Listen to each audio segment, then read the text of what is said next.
Big thanks to Nintendo for providing the review copy.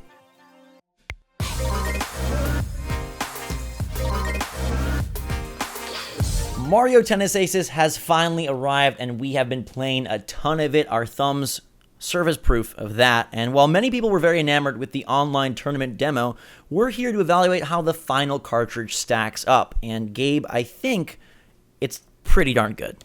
Yeah, it's a really, really fun time. I've honestly liked it more than I thought, and I already thought I was going to like it a whole bunch, so I'm super pleased right now. Yeah, I have peeling skin on the tip of my right thumb, which is the button thumb. And just like the old days where I would have terrible thumb problems from like Uniracers and even some of the Mario titles, this game gets me so good. And it's because the competitive spirit and the intensity, it's so there. Like somehow they've managed to really just capture and make this, all the fun elements of sports, into a Mario package. And I think it ends up being one of the best Switch games.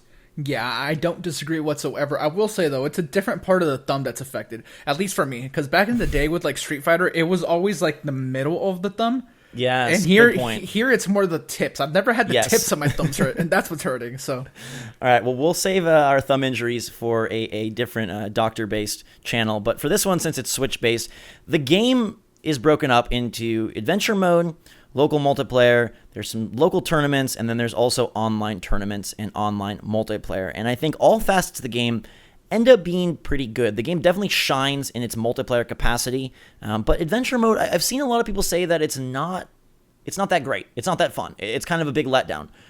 For me, it actually has been a really good time with a healthy dose of challenge. There are a few things I would love to tweak. Like I wish there was a restart so you could quickly get out of a challenge if you knew that you were going to fail, or if you just wanted to, reset your attempt. But I still have a lot of fun with it, and I think they pack in quite a bit of variety.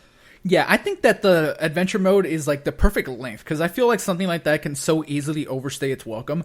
But the length of it is so perfect, and some good variety. And we're not going to get into any spoilers at all as far as like bosses or anything like that go. But, the bosses that are there, they're super creative, and the variety is like really on point as well. So I'm enjoying it. I'm almost done. I saw you finish it. So, for all intents, I know exactly how this thing's going to end. So really, really cool stuff.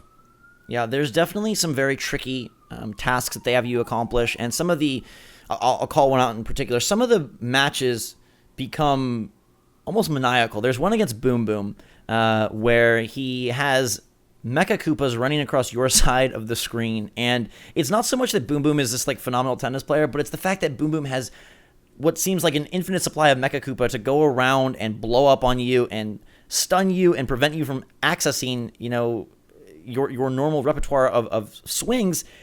Goodness gracious. But it was so fun once I got through, and I think that's a testament to most of these challenges, is that they are either pattern-based or they are sort of learning a specific skill / concept, and then if you do lose, you come back and often beat it far faster and sort of achieve that mastery quite quickly, which is a great feeling, and then you're on to the next thing. And they don't really seem to duplicate.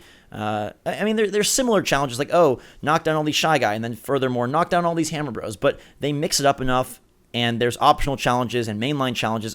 I don't know. I know people wanted more RPG elements. They were hoping that would be more akin to some of the Game Boy offerings that we've seen in the past. I still like this. I think it's a good tutorial, and it really does emphasize certain aspects of the game, like mastering blocks. That is so critical to online, and you definitely need to get good at that if you want to get through single player. That's exactly what I was going to touch on. The single player, just look at it like a tutorial, and that thing will teach you how to block. You're going to need to for some of those later boss fights. Like you said, so pattern-based, and you do have a timer. That does add to some of the replayability that you're going to have to do with some of these boss fights, because it's not that they're like super difficult. It's just that I found myself running out of time a little bit, but learning how to do things quickly and shave those seconds off and being able to defeat them in the time allotted, that was a fun challenge all in itself there.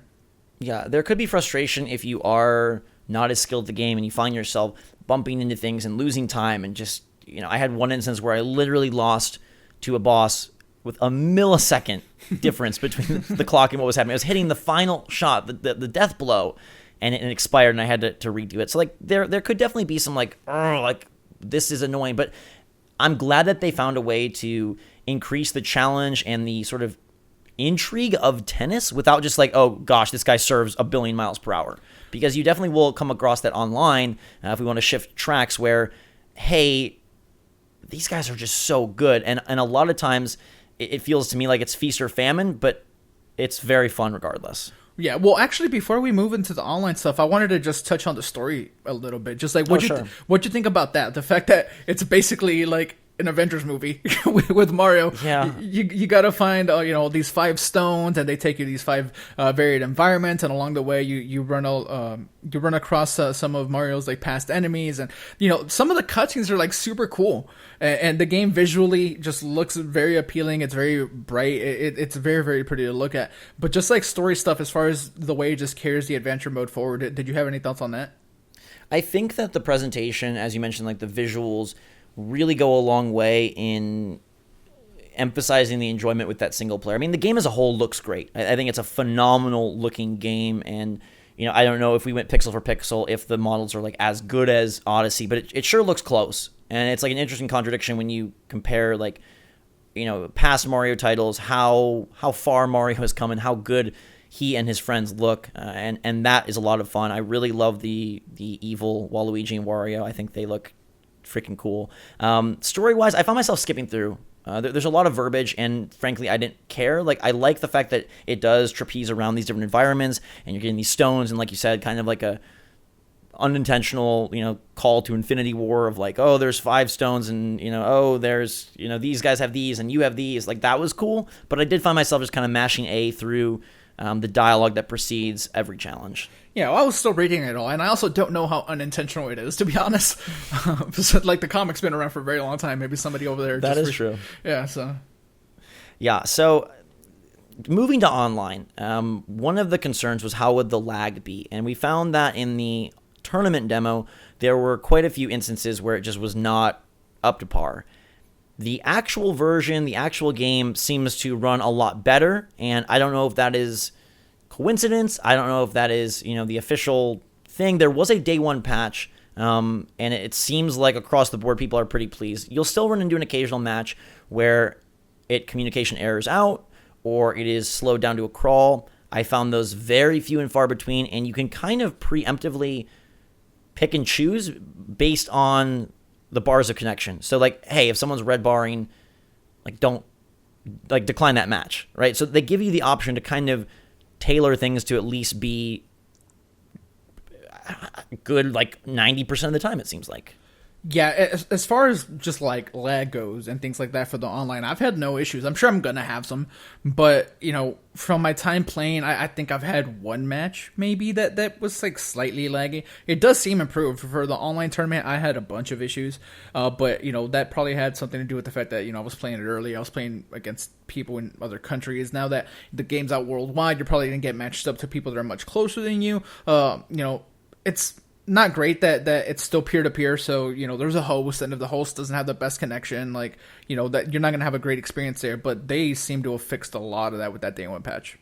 Yeah, and I do like how they have taken more of a modern or an esports focus / foundation or structure with this game in terms of like, okay, yes, you are earning points towards these like seasons, which seem to be like monthly, and there's going to be these monthly tournaments that eventually involve characters, and that your wins and losses are contributing to a almost like ever-present bracket. So there seems to be more meaning and more fun and just more hype around the online play, which I do really appreciate and I do like.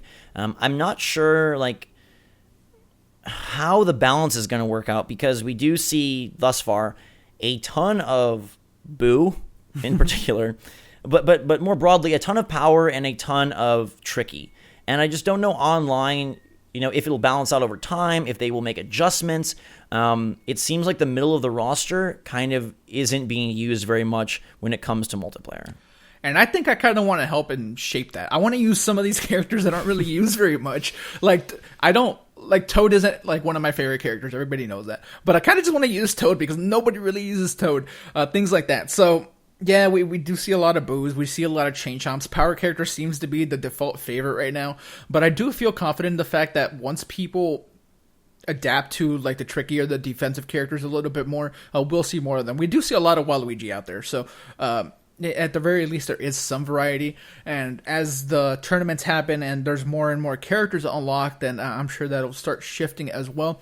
That's one thing that I can't hold against the game, but it is a bummer that I know which like characters are going to be coming, like because of the tournaments, because of the data mine. Now I wish I didn't know that, but frankly they're all part of the adventure mode anyways, so Yeah, it is weird that they chose to shift the character additions to these monthly tournaments rather than unlockables through the story mode. And that is something that is definitely a bummer. You do complete the adventure and you get quartz. You don't get characters. And I think that it would have been a great inclusion if they could have at least given us a few. If they wanted to save some or just additional on top of for the tournaments, that's a great incentive to come back and to play month after month, kind of borrowing sort of from the Splatoon, new stuff frequently, and I guess Nintendo's model for a lot of their titles. But I wish that there were some more prizes for pushing through that adventure mode, especially given some of the challenges. And the fact that you see the characters, as you mentioned, Gabe, like, oh, we're going to face off against Blooper. Oh, we're going to face off against Kamek.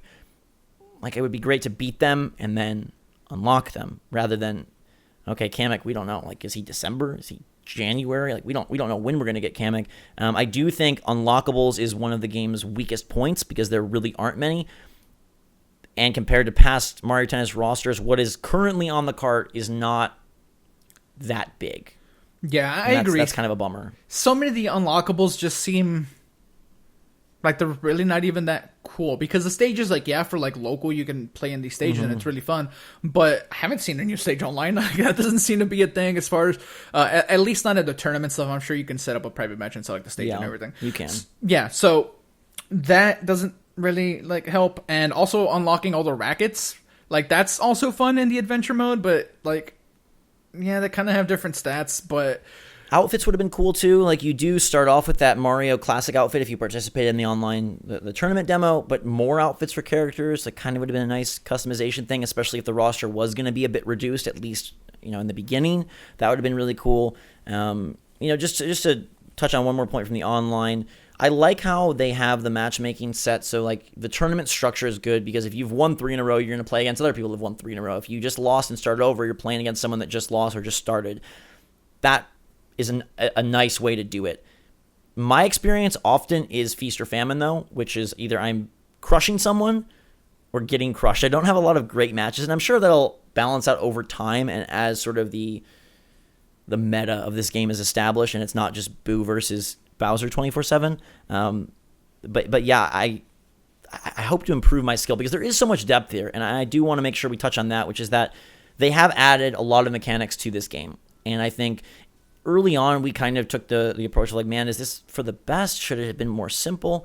And after playing some simple matches, which they do have in the game, and playing some normal Tennis Aces matches, I'm so glad they're there because you start to learn that things are able to be countered. Things aren't unblockable. You can sort of get this very back and forth, strategic, and also skill-based reactionary match going on that I feel is so much more dynamic when all of those elements are in play.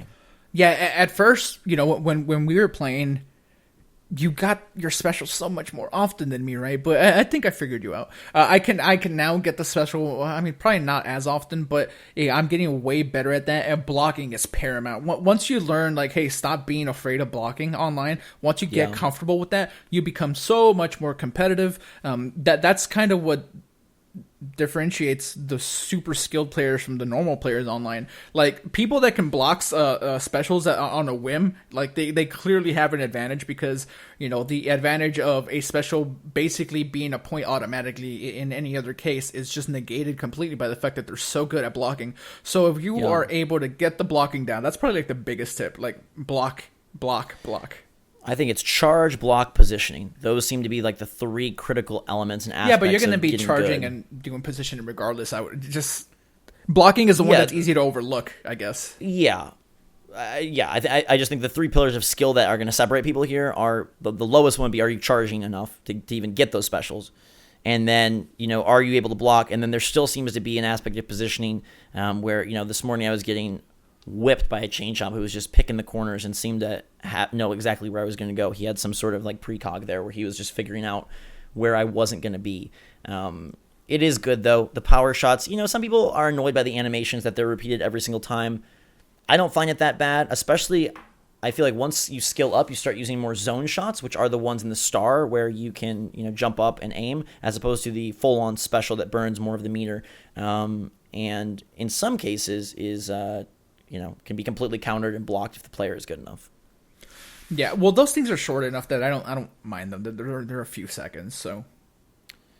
Doubles is surprisingly fun. I did want to point that out.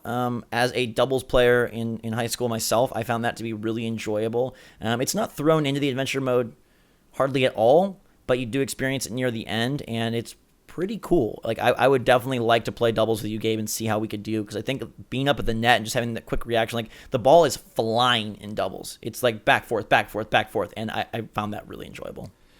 Yeah, I mean, doubles, I did have a little bit, right? But it was always like CPU based. It'd be interesting to be able to play doubles against like actual people just to see how much different that experience is going to be. Right. But yeah, doubles is actually really fun. Swing mode, very basic for anyone wondering. You are not able to do it whenever you want. You have to, that's like delegated specifically to that mode. And right.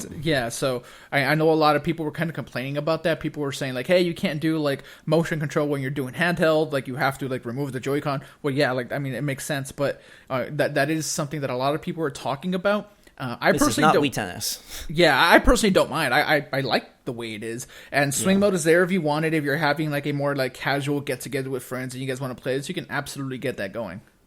And I think it's a testament to the game that the gyro aiming never really becomes an issue. It's not even something that we thought to mention because it does feel so natural. So for the zone shots and the special shots, you will be using gyro aiming. You can turn it off, but it feels great. And not once have I considered, knocking that option to off. I will say that the settings aren't the greatest. That is where an area where the game falters. You can't play a traditional like 6-game set. You can't really set a specific court. You can set a range of courts, or you can go and turn specific courts off. It's a little bit cumbersome there. The game isn't lacking for content. So from that aspect, it does a good job. The adventure mode, online, the tournaments, local, I think they've done enough there. And especially since they continue and plan to continue to add to it, but it isn't as granular as some, hardcore players I think would like. Let me ask you this, Zach, because this gets brought up a lot with Nintendo games, especially lately. $60, right? People, hey, ARM shouldn't be $60. We've already seen some people make that sentiment about this. I personally think that this is absolutely a full package, right? The adventure mode, while not the longest thing in the world, that's a few hours of fun there, especially if you do all the side stuff. And then the online, that's just like infinite. You can play, hundreds of hours up to, like, if you're, that type of person. The people that are playing 1,000 hours of Splatoon, if they get that invested in this, I'm sure this is something that they could do as well. The online community seems like it's going to be really, really strong. So, do you fully feel like it's worth the price? Absolutely. You could say, oh, there should be more modes, there should be more of this, but I think the adventure mode does make up for that. And at the end of the day, the core gameplay of Mario Tennis Aces, online or locally, is so freaking fun. It's so polished. It controls great. It looks great. It plays great. It's hard to complain. And we seem to be in this strange era where like price is such a negotiable. And the fact of the matter is like 90+% of retail games, or whatever percentage it is, full, quote, full games are going to cost $60, and it's a rarity if it's a $40 game. Obviously, Steam and indie is a totally different case, but for these big tentpole releases, it's $60, and that's if it's a big open world game with 1 million missions. That's if it's a 100-hour RPG. That's if it's Mario Tennis Aces. And to me, I don't feel gypped at all about. I mean, I bought my copy. I don't feel like I lost out in any way, and it would be hard for me to see justification arguing that this isn't worth $60. Yeah. Yeah, I completely agree. I wish the character roster, not that there's a few amount of characters, but that's probably like my biggest like complaint, right? You touched on it. Some of these characters aren't used very much, and I wish there was an incentive to do so. Like, I don't know, maybe if there was like daily like trials where you get bonuses for using certain characters to, again, you're like leveling up and stuff in adventure mode. It doesn't carry over to online really, but and it's just Mario. Yeah, so I wish that they would have done more like that, because that's playing online constantly and not leveling up is like a little bit weird to me. How do you feel about that? I think it's more about your ranking / your record. I guess if I try to compare to like Madden, you're not really leveling up. Or just Splatoon, right? Leveling up your Inkling. Yeah, but I don't know. There's more variables there in terms of, like, I guess what unlockables would you have? Then it becomes just skins. You can do a ton of skins. Yeah, skins would be great. If there was a way to include skins, I'd love that. But I just mean like rackets and things of that sort are going to be. That's going to mess with the core gameplay, right? So that's difficult to do. I don't miss the character progression. I don't think that needs to be something that's there. I do think daily challenges would be a phenomenal addition. I think that would be something that, if you can win this, like beat Kamek with Peach, or go online and see if you can win, but again, they have no system to really incentivize that. There's no skins, except the Mario one right now. Mm-hmm. And the characters are going to be via these monthly online tournaments. So again, we keep looping back to the greatest weakness of Mario Tennis Aces is that there really isn't a whole lot to unlock. And I think that shows up in adventure mode, and as you're mentioning, it shows up in any sort of progression that could be established with challenges or, online.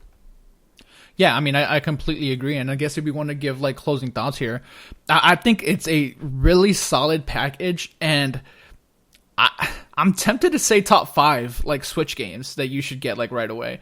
There's a lot there. There's some that are very hard to top, and we'll talk about that later. But yeah, I absolutely love this game. I think it's fantastic. I think that's a very fair assessment. I think that I will put a little note that your enjoyment probably is tied a decent amount to your skill. I could see not being very good at the game and being very frustrated because a large portion of your time will be played multiplayer.